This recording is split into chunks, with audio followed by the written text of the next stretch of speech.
ba yung mga fake news na yan? Naku na, ayaw tayong tantanan. Ay, nagkabalik ka na sila.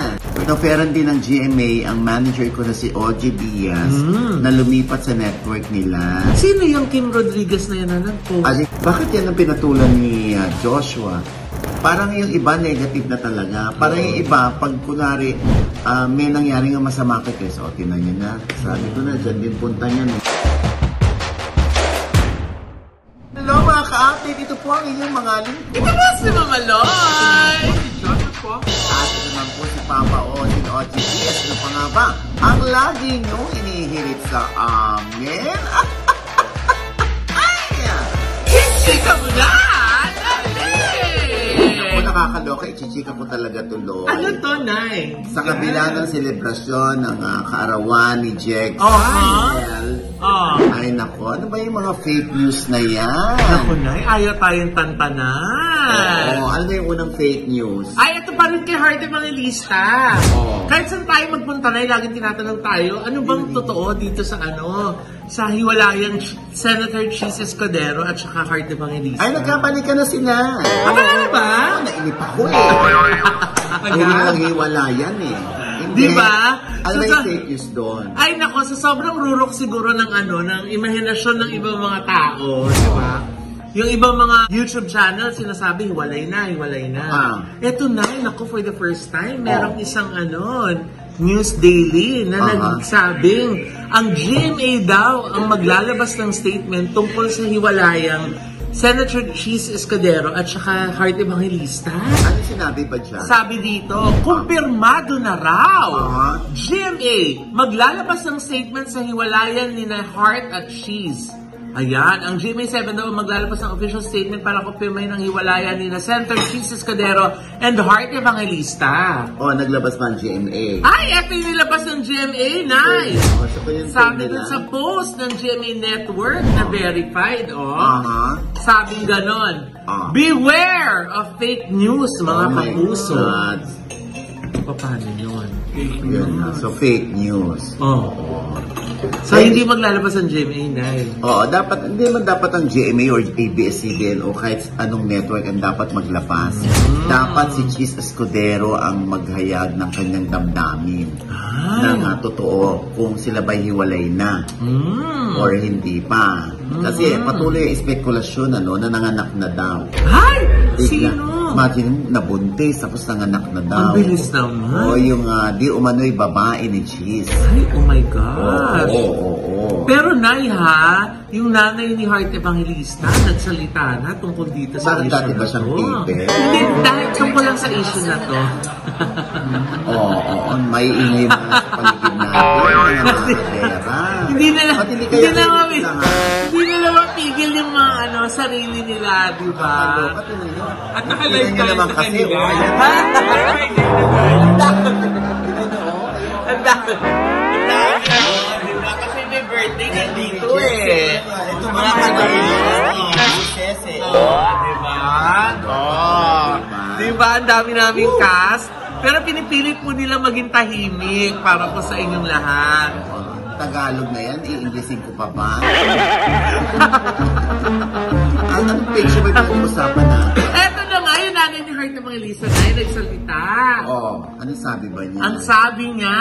Yung tungkol sa hiwalayan. Oo, biro mo, nakakaloka ha. Nagsalita siya sa interview sa ABS-CBN News. Sa ABS-CBN News. Nay.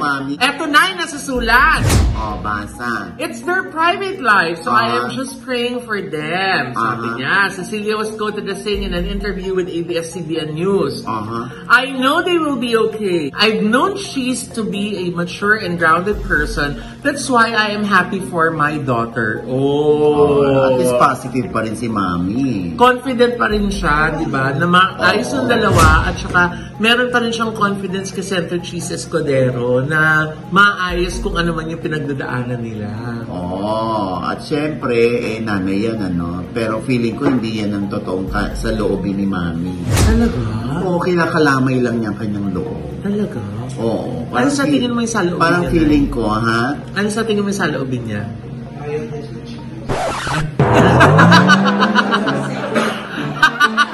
Kami lang.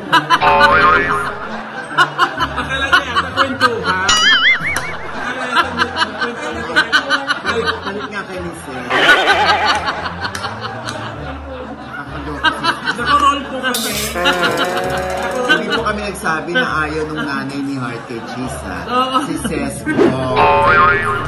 Hindi ko na-inform yung kasama namin naka-roll ka. Hindi, di ba? Feeling ko naman hindi. Parang tumitingin pa rin sa positibo itong si Mami. Ayaw pa rin yung Numega. Yun. Or baka nga kasi talagang walang makapagtukay kung ano talaga yung dahilan ng lahat nitong mga ugong na to na di ba? Dahil puro spekulasyon na may third party, spekulasyon na hindi daw kasi mabuntis or nag-fail yung IVF, di ba? Spekulasyon na wala daw time si Heart Evangelista para sa kanyang asawa dahil travel and travel. Spekulasyon na sumusobra na rin yung paggastos dahil nga, di ba? Lagi nakikita nag-shopping spree, parang wala na yung dating rule na magbebenta muna ng bag bago makakabili ng bagong bag. Saan doon ang nanay ni Heart? So, ang sinasabi natin, Nay, ano na nga ba yung sinasabi ng nanay ni Heart? Inom ka kasi inom ng Red Horse. Hindi, Nay. Siya na pumilig si Lloyd. So, amidst all those mga chika na yun, Nay, di ba? Parang ang kinonfirm pa lang ni Heart ngayon is may pinagdadaanan siya. Oo, kita naman yan. May pressure. Ang dami niyang mga videos na parang namangit-ngit siya o lumuluha malungkot na siya. Yung mata. At saka nga, well, siya. Parang nilalagyan siya ng kwintas. Tapos naiyak siya, di ba? So, yun nga, Nay. I mean, aminado naman siya, may pinagdadaanan siya. Pero yun nga, lahat na lang tayo, puro spekulasyon. Pero, Nay, dun sa statement ng nanay ni Miss Heart Evangelista, parang kinonfirm niya na ang problema talaga ni Heart is sa marriage. Kasi nga, di ba, feeling niya they will be okay dahil magiging okay yung marriage nila. So parang nagkaroon ng confirmation kaya Nay doon sa statement na sila. No, Nay, na ang real problem is about the relationship. Kasi di ba yung sinasabi ni Heart is puro may pinagdadaan ako, may pressure, pero hindi niya binabagit na in my marriage. Pero dahil sa sinabi ni Mami na yan na yun. May marriage, problema talaga The mere fact na hindi natin nakikita together si Heart at si Cheese. sa marriage ang problema. At saka Mama Lloyd, ito OG, ang dami nang iniisip ng mga sambayan ng Pilipino, ang dami ng pinoproblema. At isa pa yung issue nila, dagdag pa sa isipin natin. Kaya dapat nagsasalita na sila. Ayaw mo ba? Kaya, pati iniisip ko na rin. Palagay mo pag walang problema yan, may mababalita tayo. Hindi ka ba natutuwa may ibabalita tayo, Jocelyn? Nakakadagdag nga sa isipin ko. Pero syempre, hindi naman kami gumawa ng problema na yun. Iniulat lang natin, Pero syempre, dito pa rin sa atin, nagwi-wish pa rin tayo na maayos. Yes. Oo, ayan. At syempre, di ba isa pang fake news? Ay!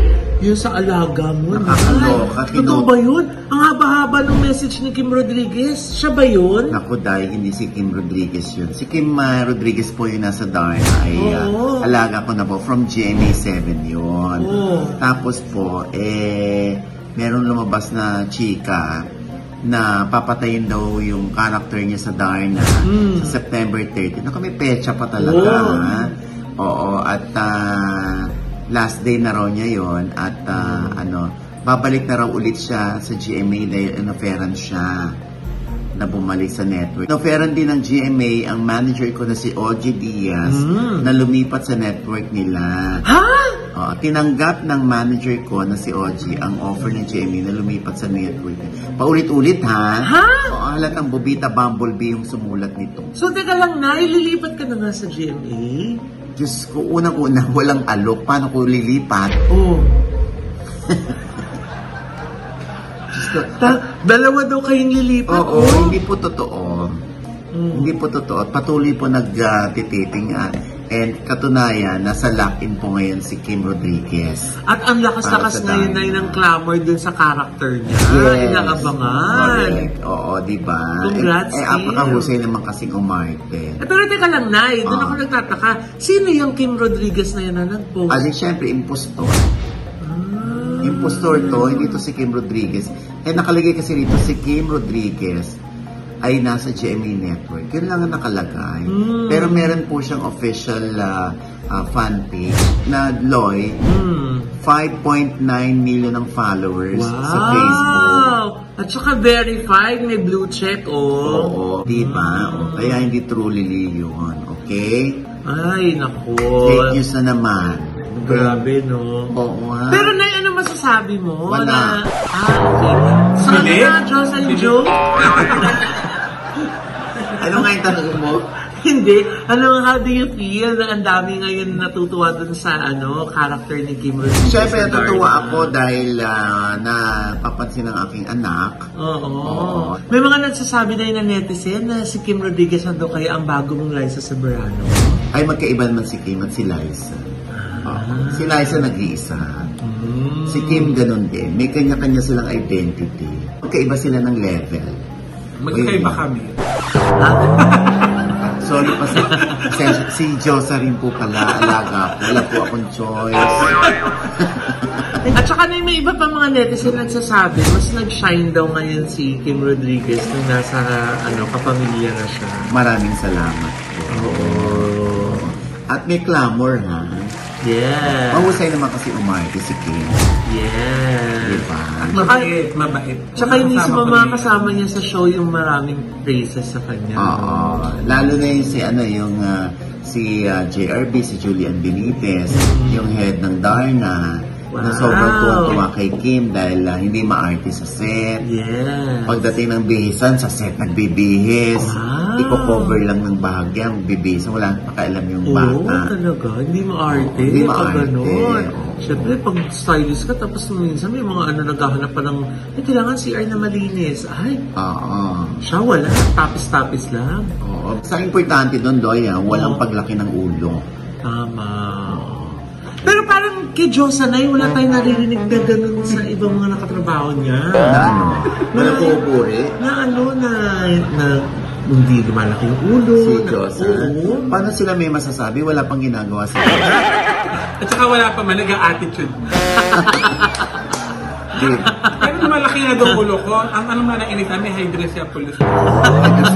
Hydrocephalus.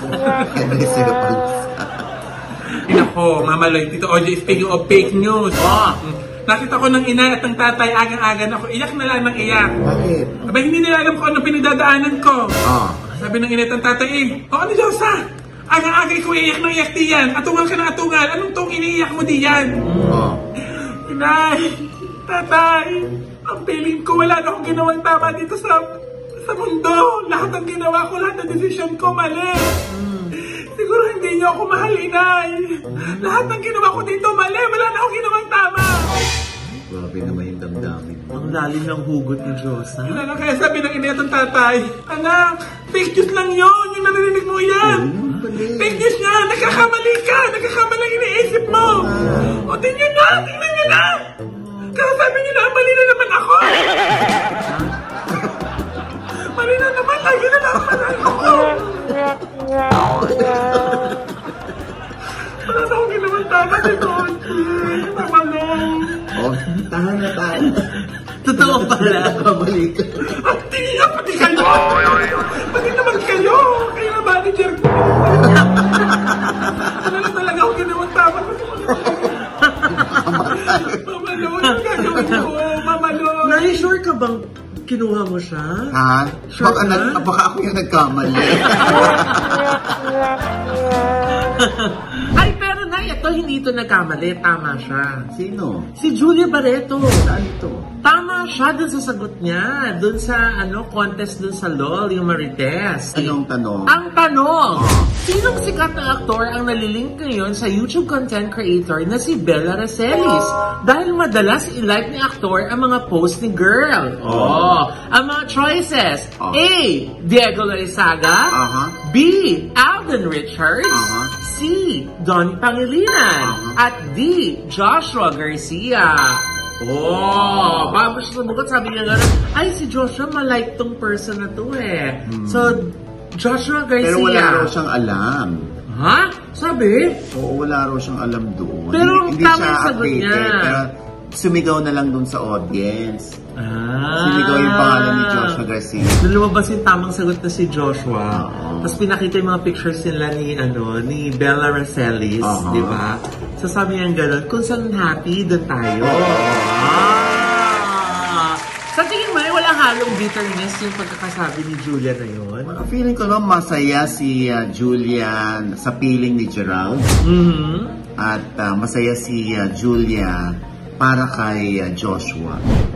Kumbaga, get over ba yun?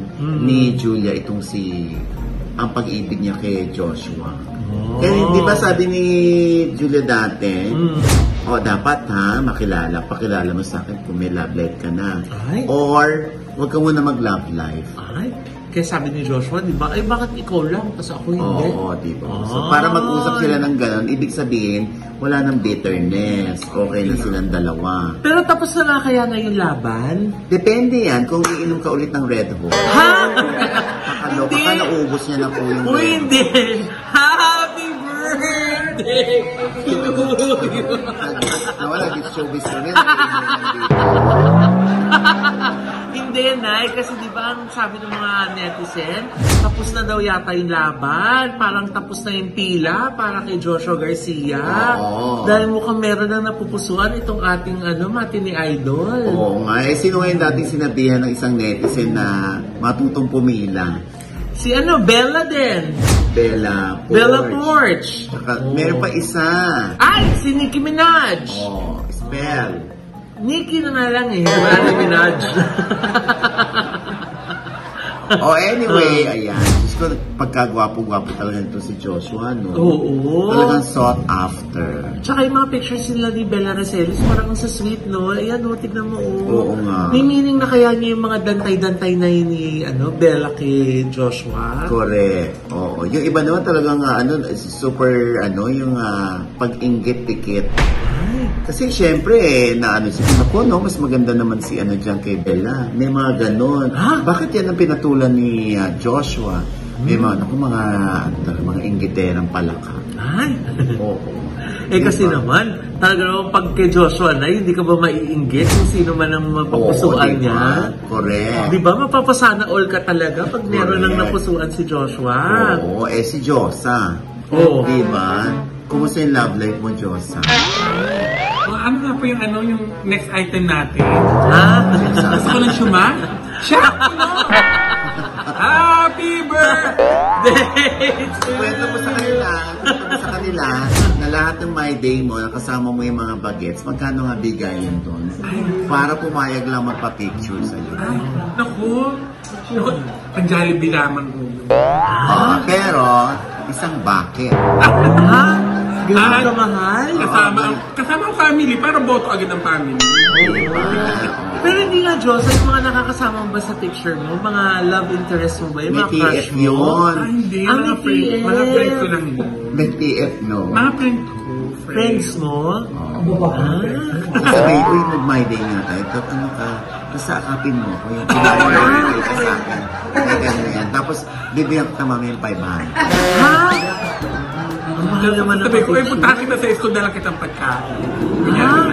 Nakakaloka. Hindi, jowa-jowa mo ako. Hindi. Aminin mo na. Sinasabi niya sa lalaki na, dadala kita ng pagkain sa school. Nakakaloka. Linggo niya gustong puntahan ng lalaki. Ito, di mamaloy. Sanay ko talaga siya sinabihan na hindi ko dadala ng pagkain. Bakal-bakal ka dyan, Ito ka naman, linggo may pasok. Ay, sige, panindigan mo may pasok ng linggo. Gwardiya yung kausap ko. Gwardiya yung Tito Oji.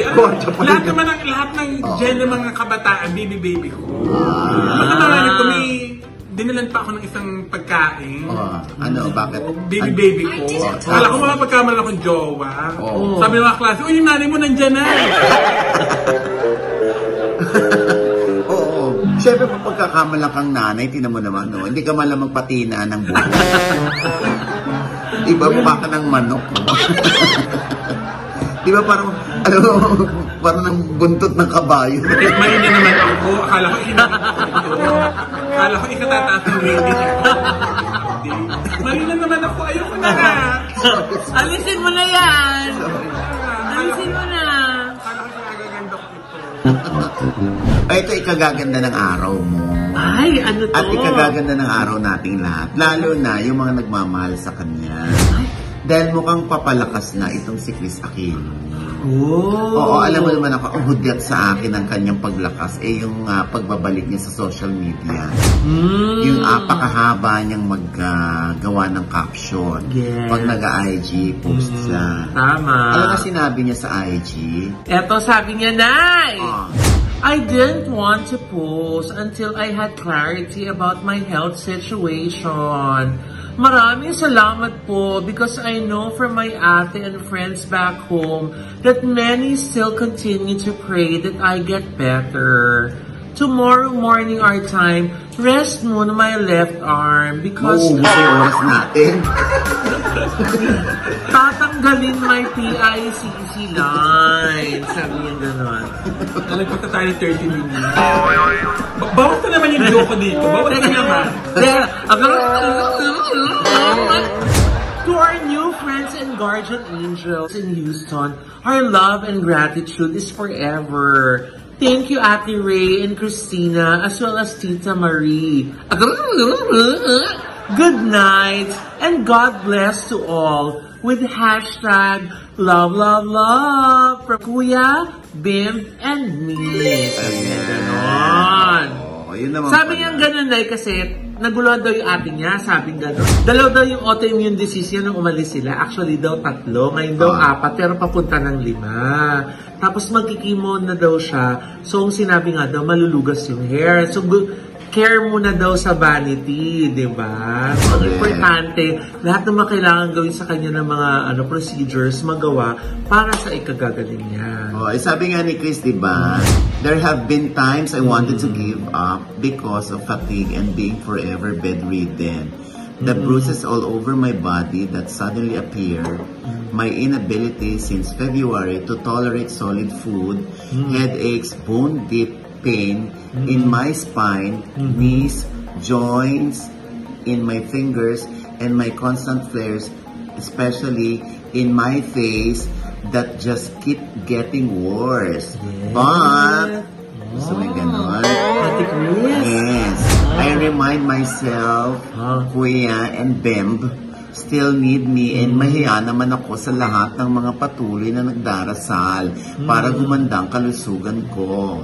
If I just give up. I am grateful to be blessed to have the means for us to move to another state and have more tests done and go to other specialists. And finally, start my immunosuppressant therapy. Yes. Ayan, ako, Diyos ko, tuloy-tuloy na sana yung paggaling mo, Maring Chris. Yung picture mo pa lang na nakita ko na kasama mo yung mga anak mo, ay Diyos ko, malaking tinik ang nabunot sa aming dibdib. Kasi parang yung niya. Parang sobra tayo naka-jackpot. Si Chris, di ba? Siyempre. Pag may mga malulungkot na picture, nalulungkot din tayo. In high spirit siya, na pati yung manner ng pagte-text. Sa dami, yung pagme-message niya. Sa dami na nag-aano, mahina na si Chris. Naku, patay wala na. Mamamatay na si Chris. Naku, Diyos, magpapaalam na si Chris kasi ganito na yung ginawa niya na pinipilit siyang umabot ng 3 years para mag-18 si Bimbi. Ganyan. Naku, parang yung iba negative na talaga. Parang yung iba, pag kunwari, may nangyari nga masama kay Chris, tinan niyo na. Sabi ko na, dyan din punta niyan eh.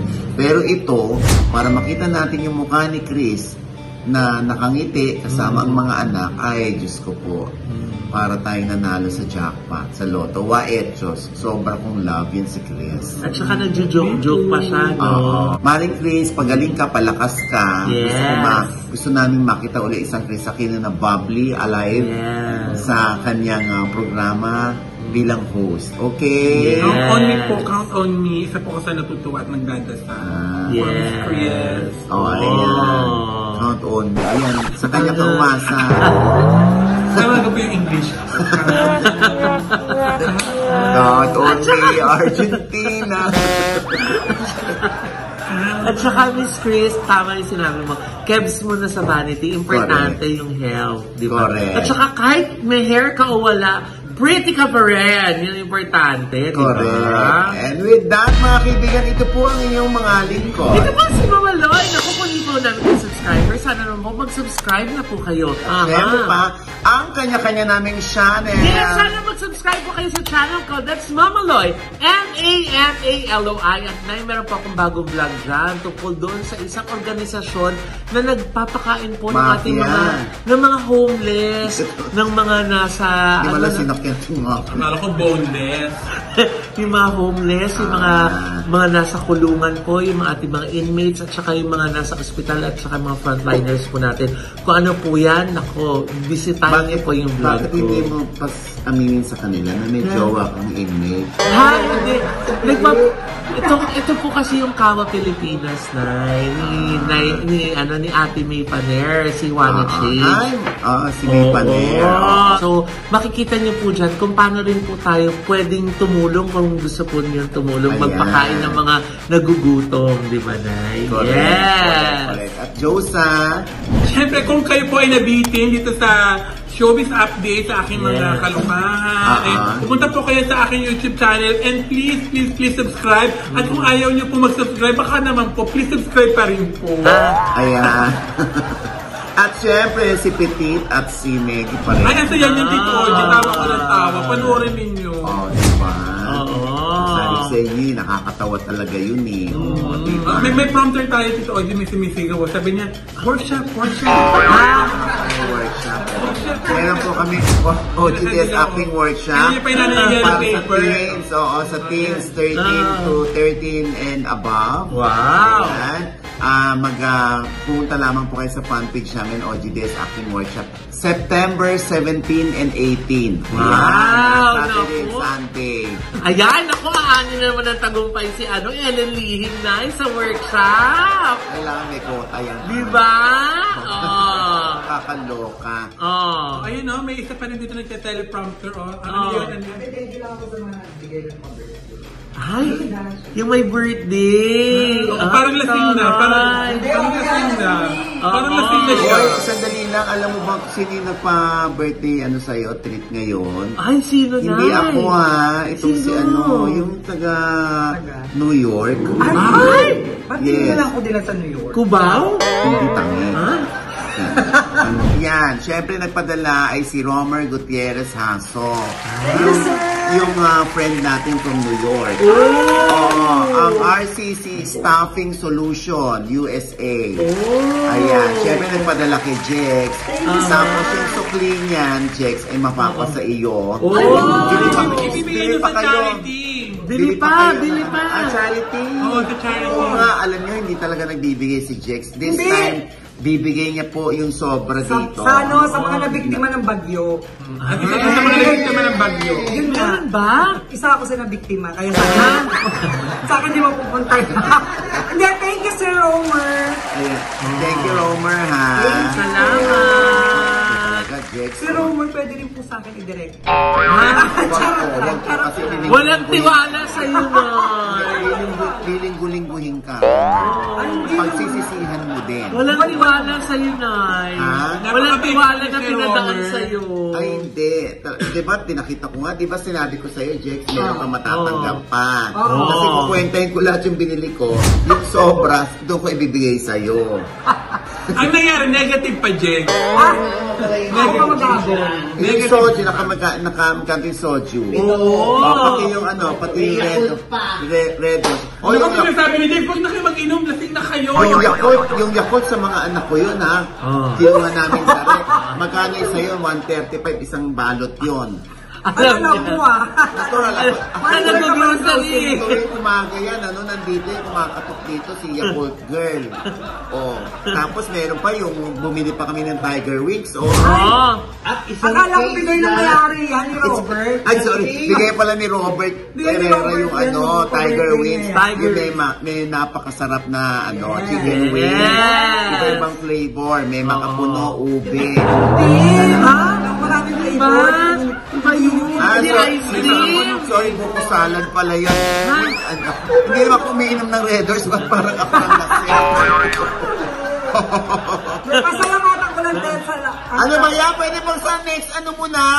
Pasalamat ako. Naku, may natanggap ka dyan. Dito mo naman na Mag-thank you lang po ako sa lahat ng nagpa-Gcash at nag-birthday sa... Thank you po, hindi ko na kayo isa-isahin. Lalo na yung mga friends ko sa Dubai. Bongga nyo. Mahal ko kayong lahat. Dave, ang pera hindi yung madadala sa langit, kaya ipamigay mo na sa amin. Sandali, bakit pupunta na ba agad ako sa Tsaka sino nagsabi sa'yo pupunta ako sa langit? Ano kaya? Oo, nagpa-Gcash na ba ang may-ari ng Tiger Wings? Mamaya. Robert, hello. Mas Robert. Hello, Robert.